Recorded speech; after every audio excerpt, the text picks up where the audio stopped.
Elle, c'est Julie. Elle aime les bijoux, le thé et elle tient un blog dans lequel elle raconte sa vie. Lui, c'est moi. Plutôt jeux vidéo, bière et séries télé. Depuis que mes Upload a fermé, Julie essaye de mettre à la lecture. Mais j'y arrive pas. Je trouve ça fatigant. Je lis une page, 2 pages, 3 pages. Je perds le fil alors je recommence. Je relis une page, 2 pages, puis... Un jour, en philosophant avec Siri, je suis tombé sur La vie commence à 20h10. J'ai demandé à Julie si elle connaissait. Elle m'a dit non. J'ai demandé à Google, il m'a dit oui. C'est l'histoire de Sophie, 30 ans, qui a un rêve, un problème, fait une rencontre et passe un deal qui va changer sa vie.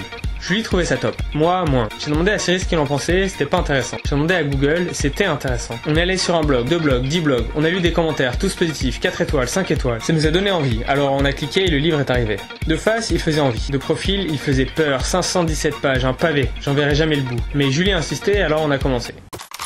On a lu une page, un chapitre, on a lu des heures, on a voyagé à Nice, à Paris, dans les coulisses de la télé. Julie riait, s'énervait, stressait, était passionnée. Moi aussi, mais toujours avec un temps de retard. Rapidement, on est devenus accros. Julie lisait dans le métro, elle ratait ses métros. Moi, je lisais en marchant, mais comme j'y arrivais pas, j'arrêtais de marcher. Les chapitres défilaient les uns après les autres, jusqu'au dernier. À ce moment-là, on était content mais triste. On en voulait encore, alors on a cherché la suite, mais il fallait attendre. Alors en attendant, on a liké, partagé, on a offert la version poche à nos amis.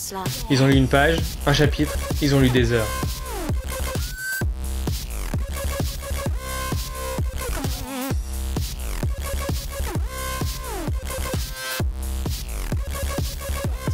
Get the baseline.